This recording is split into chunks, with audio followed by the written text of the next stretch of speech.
প্রধানমন্ত্রীর এক নম্বর অ্যাসাইনমেন্ট হচ্ছে সমাজে কোনো মাদক থাকবে না, কারণ আমাদের পুরো জেনারেশন নষ্ট হয়ে যাচ্ছে। আপনাদের সন্তানরা কে কোথায় কার সঙ্গে মিশছে এটাও আপনারা একটু খেয়াল রাখবেন। আগেই আমার কাছে তথ্য ছিল যে মোহাম্মদপুর এলাকাতে প্রায় বিভিন্ন ধরনের দুর্ঘটনা ঘটছে, বিশেষ করে কিশোর গ্যাং, ছিনতাইকারী, এবং আমাদের জনগণের খুবই ভয়ের ভিতরে, আতঙ্কের ভিতরে আছেন।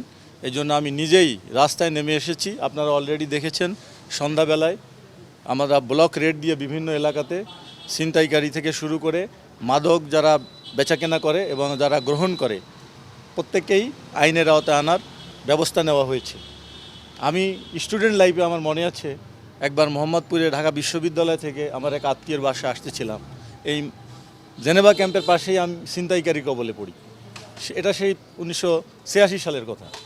তো আমি জানি একটা অপরাধপ্রবণ এলাকা, আর এখন তো এই এলাকায় বিভিন্ন নিম্ন আয়ের লোকজন বসবাস করে। ভাঙাড়ি ব্যবসায়ী থেকে শুরু করে অবৈধ ব্যবসার সাথে জড়িত। আমাদের ফুটপাত দখল হয়ে গেছে, ফুটপাতের পরে এখন রাস্তাও দখল হয়ে গেছে। আমাদের জনগণের অফিসগামী হোক, বাজারে যাওয়ার লোক হোক, স্কুলগামী ছাত্রছাত্রীরাও সুষ্ঠু সুন্দরভাবে সে রাস্তা থেকে চলাচল করতে পারছে না।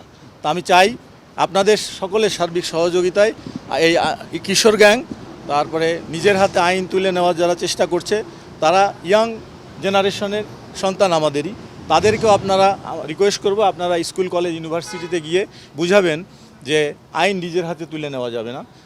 যে প্রচলিত আইন আমাদের আছে সে আইন নিজের হাতে তুলে না নিয়ে আইনের কাঠামোর ভিতরে থেকে আমরা আমাদের প্রতিবাদ করতে পারি, তাহলে আমাদের দেশের উন্নয়ন, অগ্রগতি এবং আইন শৃঙ্খলার উন্নয়ন হবে। আর আইন শৃঙ্খলা যদি ঠিক না থাকে তাহলে কিন্তু আমাদের অর্থনৈতিক উন্নয়ন হবে না, বিনিয়োগ আসবে না।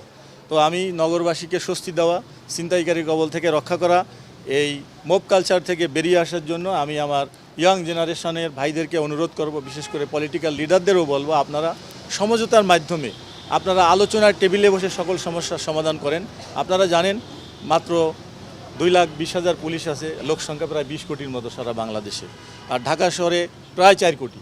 তো এই নগরবাসীকে স্বস্তি দেওয়ার জন্য দিনে রাতে 24 ঘন্টা আমাদের প্রত্যেকটা রাস্তা, ব্লক, বাজারঘাট যেখানেই যাবেন জনসমুদ্র।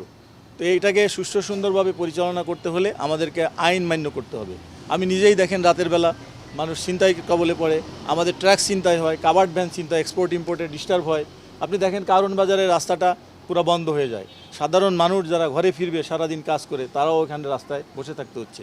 তো এই অবস্থা থেকে মুক্তি পাওয়ার জন্য আমরা ট্রাফিককে ঢেলে সাজার চেষ্টা করছি এবং অলরেডি আমাদের কার্যক্রম শুরু হয়েছে। আর নগরবাসীকে আগামী ঈদে যাতে কোনো ছিনতাইয়ের কবলে না পড়ে, ব্যাংকের সামনে থেকে তারা টাকা নিয়ে তারা সঠিকভাবে গিয়ে বাজার করতে পারে, কোনো ধরনের হয়রানির শিকার না হয়, ছিনতাইকারীর শিকার না হয় এবং সুষ্ঠু সুন্দরভাবে জীবনযাপন করে শান্তিতে বসবাস করতে পারে। এই জন্য আমি আজকে রাতের বেলায় এখন থেকে আমি মাঝে মাঝে আসবো, কারণ আমি রাস্তায় থাকলে আমার ফোর্স, আমার অফিসাররাও দেখবে যে না, আইজি স্যার নিজেই যখন রাস্তায় ঘুরতেছেন তারা তখন ঢিলাঢালা থাকবে না, তারা স্ট্রংলি এবং দৃঢ়ভাবে আইন প্রয়োগ করতে পারবে। সব কিছুই নিয়ন্ত্রণ করা সম্ভব, এমন কোনো সমস্যা নাই যে সমাধান করা যায় না। দরকার শুধু আপনার আমার সকলের পজিটিভ অ্যাটিটিউড। আমরা এই জিনিসটা, এই সমস্যাটা সমাধান করতে চাই।